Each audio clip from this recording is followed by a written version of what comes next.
Assalamualaikum warahmatullahi wabarakatuh. Dengan saya Chip Hidayat. Ya. Saya akan memberikan sedikit sharing, sedikit ilmu mengenai masalah manajemen keuangan. Manajemen keuangan khususnya untuk para pemilik usaha atau business owner. Ini sangat sangat bermanfaat ini.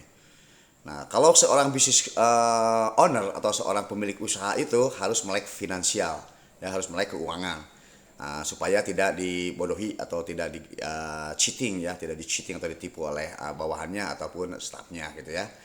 Nah, baiklah untuk para pengusaha ya, salam sukses selalu pengusaha atau pemilik bisnis ya. Yang Anda harus perhatikan mengenai manajemen keuangan, yaitu yang pertama itu dalam setiap pendapatan ataupun pengeluaran itu harus didasari dengan fakta dan data dulu ya. Faktanya apa, kwitansi ataupun bon-bon dan sebagainya, itu fakta dan data.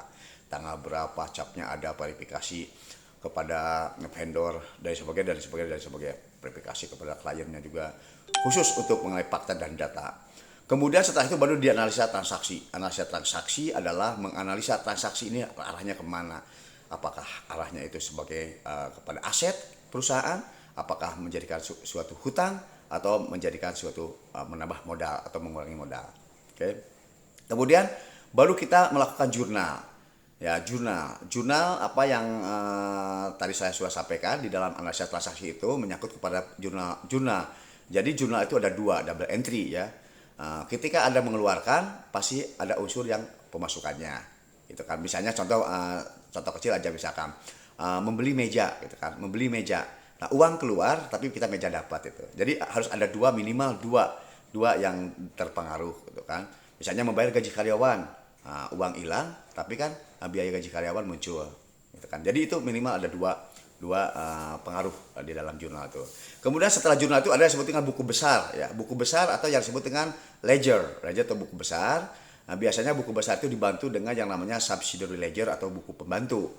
Karena kalau kita mengandalkan buku besar aja, kita tidak cukup kuat untuk bukti daripada laporan keuangan itu tersendiri, atau laporan keuangan ataupun transaksi uang itu kemana-kemananya. Jadi harus ada yang disebut dengan buku pembantu untuk memudahkan diposting ke buku besar. Nah, dari buku besar ya itu nanti akan muncul ke trial balance ya. Trial balance itu neraca percobaan atau neraca saldo. Nah, setelah neraca saldo atau trial balance itu nanti ada di bawahnya harus balance ya, harus balance. Jadi harus seimbang. Nah, yang namanya laporan keuangan terus seimbang, tapi seimbang pun juga belum tentu benar. Jadi harus seimbang, tapi kalau seimbang pun juga belum tentu benar. Ya, di sini harus kita cross check horizontal dan vertikal. Oke. Nah, kemudian setelah itu baru laporan keuangan. Ya, laporan keuangan di dalam manajemen keuangan itu ya, karena kita cash basis, mengenai uangnya ya, cashnya atau aluran uangnya itu adalah dilihat daripada cash flow projection ya, cash flow projectionnya gitu kan. Ada yang disebut dengan rugi laba gitu kan, rugi laba, kemudian neraca, kemudian arus kas, dan perubahan modal gitu kan. Itu harus benar-benar di manage ya, keuangannya seperti apa gitu kan. Nah, kemudian ada tambahan dari saya setelah itu ada pengaturan mengenai arus kas yang ada di perbankan. Ya, coba kalau kita kan yang namanya perusahaan ada pemasukan dan ada pengeluaran. Ingat, semua pengeluaran harus ditempatkan di bank tersendiri. Jadi bank in namanya ya. Bukan pengeluaran, maaf, pemasukan. Jadi semua pemasukan harus ada di bank in. Ya, bank in itu adalah bank yang khusus menampung pemasukan, baik pemasukan dari transaksi transaksi usaha ataupun pemasukan dari transaksi non usaha. Itu pokoknya masuk ke bank in. Ya, diusahakan seperti itu. Kemudian ada yang disebut dengan bank out. Bank out adalah khusus untuk pengeluaran biaya.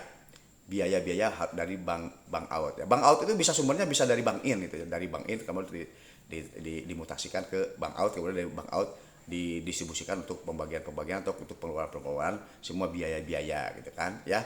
Jadi tolong kepada pemilik bisnis atau owner atau business owner, miliki minimal ada dua, bank in and bank out, bank pemasukan dan bank pengeluaran, supaya nanti untuk mempermudah transaksi kita dan untuk mempermudah mengaudit atau memeriksa aliran daripada uang itu kemana dan dari mana. Oke. Nah, kemudian pengajuan untuk ke bank in. Pengajuan untuk ke bank in itu bila misalnya usaha kita baru ya, baru usaha kita ya, kita biasanya apa namanya itu dropping dulu ya, dropping supaya usaha itu maju dulu kalau untuk usaha yang pertama, kecuali kalau usahanya sudah berjalan. Itu biasanya bank ini tuh diajukan di tanggal 1 sampai tanggal 10. Diajukan aja bahwa bank itu harus ada yang masuk. Nah, untuk bank yang untuk usaha yang awal ya, untuk awal, kecuali kalau yang sudah maju mungkin dia dari tanggal 1 sampai tanggal 10 dia dapat dari pemasukan dari penjualan atau dari jasa yang telah dia lakukan, usaha lakukan, perusahaan lakukan, kemudian ada yang masuk. Tapi kalau misalnya masih kurang karena baru usaha itu baru, itu diperlukan untuk dropping ya, untuk suntikan dana dari tanggal 1 sampai tanggal 10. Itu kan itu harus diajukan dulu baru masuk ke bank in. Nah, setelah bank in nanti dari bank out itu mengajukan ke bank in, nanti bank in memutasikan atau memutasikan sejumlah dana ke bank out. Nah, itu biasanya di tanggal 10 sampai tanggal 20. Nah, untuk biaya-biaya listrik, kemudian biaya apa namanya itu, biaya operasional. Nah, kemudian untuk tanggal 20-nya biaya gaji karyawan, biaya marketing dan sebagainya. Semua biaya, unsur-unsur biaya itu harus kita siapkan atau ajukan di bank out ini. Ya, bank out mengajukan ke bank in, nanti bank in memutasikan. Nah, dari bank out itu disiapkan untuk pembayaran-pembayaran apa aja yang harus kita bayar gitu kan ya, atau untuk dikumpulkan. Nah, kemudian untuk kas kecil nih, kas kecil itu biasanya ada dua sistem yang kita pakai. Kas kecil itu untuk sehari-hari ya, ada yang kas kecil itu disiapkan tergantung perusahaannya. Kalau perusahaan kecil ya cukup, misalkan kas kecil itu 2 juta, ada yang 5 juta, ada yang 10 juta, ada yang 20 juta, ada yang 50 juta. Kas kecil tergantung dari suatu perusahaan luang lingkup. Kalau perusahaannya besar ya mungkin besar juga. Peti cashnya disebut peti cash itu kan, atau dana kas kecil gitu.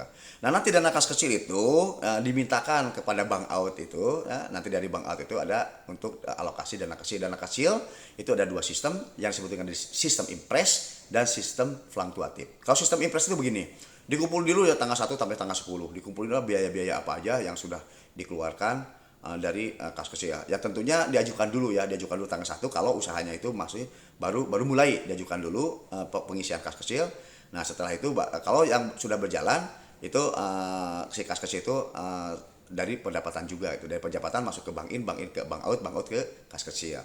Nah, nanti dari kas kecil itu kita sistem impres, misalnya sistem impres dari uang kecil yang sudah kita dapatkan itu, misalnya saldo kas kecil awalnya itu karena kita sudah di dropping sama bank out, taruh misalkan 10 juta.